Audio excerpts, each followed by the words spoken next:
Quand on pense aux femmes riches, on imagine aussitôt de gros chiffres, des vêtements de luxe et des voyages somptueux. Mais ce que peu de gens réalisent, c'est que la véritable richesse commence bien avant l'arrivée de l'argent. Ce sont les habitudes invisibles, répétées chaque jour, qui forgent l'état d'esprit capable d'attirer et de soutenir la prospérité. J'ai moi-même mis du temps à comprendre cela.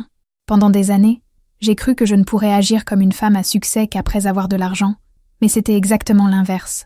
Quand j'ai commencé à adopter les comportements de quelqu'un qui se voyait déjà prospère, même sans un centime de côté, tout a commencé à changer. Mon corps, ma discipline, ma manière de penser et même le respect des gens autour de moi ont été transformés.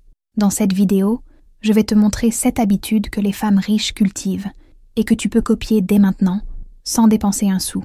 Ce sont des ajustements de mentalité, de posture et de choix quotidiens qui repositionnent ta vie pour que l'abondance cesse d'être un rêve lointain et devienne le reflet naturel de qui tu es. Si cette idée a déjà éveillé quelque chose en toi, laisse ton like, abonne-toi à la chaîne et continue, car ce qui vient ensuite pourrait redéfinir ta vision de la richesse. Première habitude, choisir une identité avant le résultat. Les femmes riches n'attendent pas que leur compte en banque définisse qui elles sont. Elles choisissent d'abord leur identité et laissent les résultats simplement confirmer ce choix. Pendant longtemps, j'ai fait l'inverse.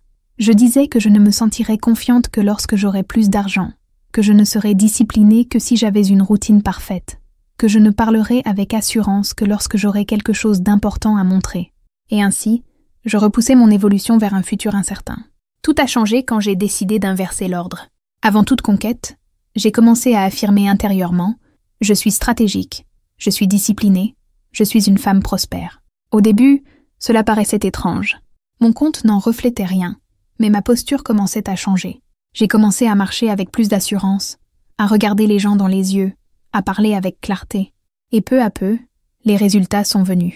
Non pas parce que je les attendais, mais parce que j'agissais déjà comme quelqu'un qui méritait de les vivre. Cette habitude ne coûte rien, mais elle change tout. Quand tu choisis une identité forte, ton esprit cherche la cohérence. Tu commences à prendre des décisions alignées, à refuser ce qui ne correspond pas à la personne que tu as décidé d'être, et le monde répond à cette nouvelle fréquence. L'argent arrive ensuite, mais la transformation commence maintenant. Commente, je choisis mon identité avant les résultats.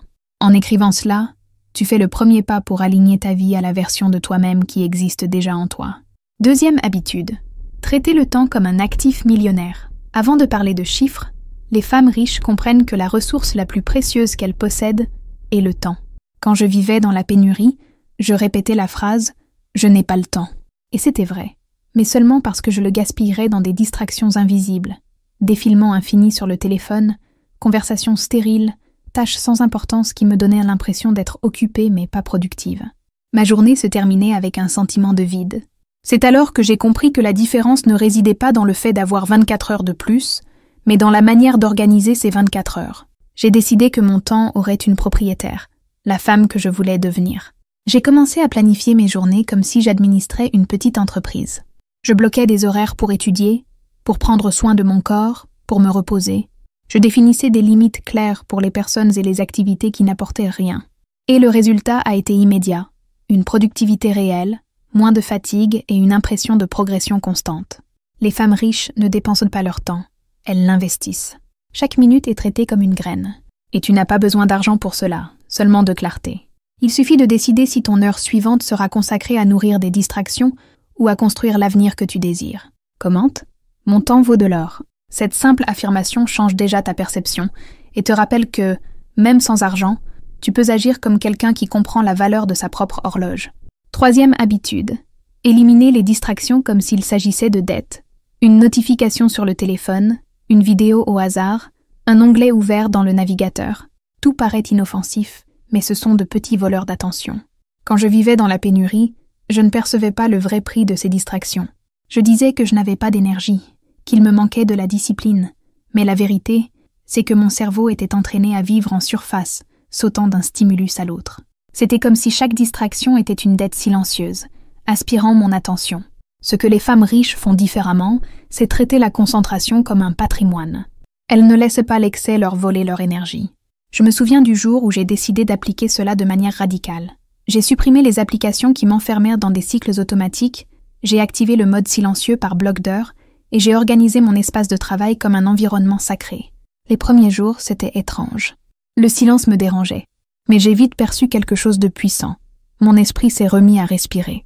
Sans distraction, les idées circulaient, la discipline devenait plus légère, et même les tâches difficiles semblèrent plus faciles. C'était comme rembourser une dette invisible. Soudain, j'avais du crédit d'énergie et de clarté. Et tout cela sans dépenser un centime.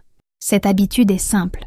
Considère chaque distraction comme trop coûteuse à maintenir. Quand tu supprimes l'excès, tu fais de la place pour la grandeur. Commente, j'élimine ce qui m'affaiblit. En écrivant cela, tu prends l'engagement de protéger ta concentration comme la richesse qu'elle est déjà. 4e habitude. Utiliser la répétition comme allié, non comme ennemi. Quand je cherchais encore des solutions rapides, je croyais devoir trouver le secret caché pour changer ma vie.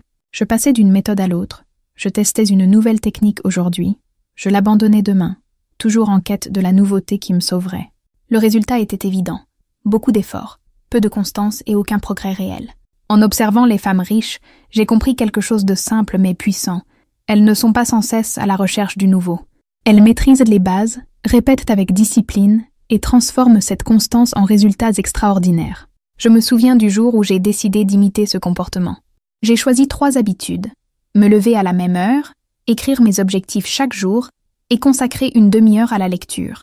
J'ai fait cela pendant des semaines, même quand c'était ennuyeux, même quand je ne voyais pas de résultats immédiats. La répétition a façonné mon identité. Chaque fois que je respectais ces petits engagements, ma confiance en moi grandissait. Je cessais d'être la personne qui essayait et échouait pour devenir quelqu'un en qui je pouvais me fier. Et cette confiance n'a rien coûté d'autre que la décision de répéter. Les femmes riches comprennent que l'extraordinaire naît de ce qui semble simple, mais fait avec excellence.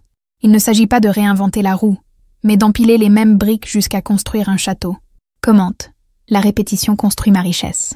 Cette phrase renforce l'idée que la constance n'est pas de la monotonie, mais du pouvoir. 5e habitude, respecter l'argent avant d'en avoir beaucoup. Pendant longtemps, ma relation avec l'argent a été émotionnelle. J'éprouvais de l'anxiété quand je n'en avais pas, de la culpabilité quand je dépensais, et même de la peur en regardant mon compte bancaire. C'était comme si l'argent était un ennemi à affronter, et non un allié à gérer. En observant les femmes riches, j'ai compris qu'elles traitent chaque centime avec respect, quel qu'en soit le montant.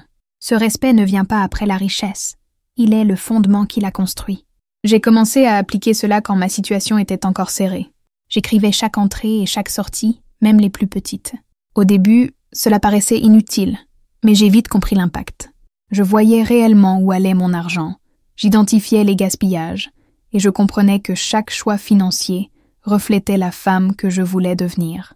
À chaque enregistrement, je cessais de dépenser par impulsion, et je commençais à investir dans des livres, des cours, des outils qui m'aideraient à évoluer.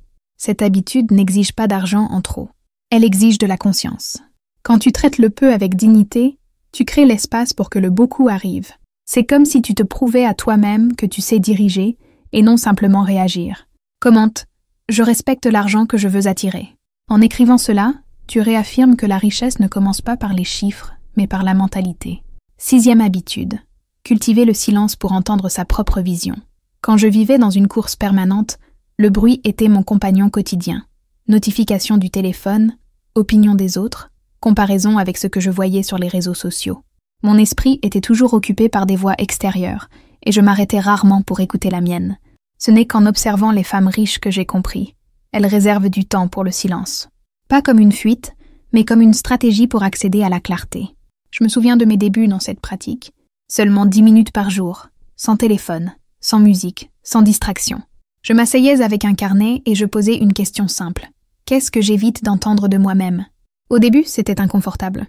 Le silence révélait des insécurités, des peurs, et même des décisions que je reportais. Mais peu à peu, cet espace est devenu une source de lucidité. C'est dans le silence que j'ai entendu mes idées les plus précieuses, que j'ai perçu quelles relations me vidaient et quels projets avaient vraiment du sens.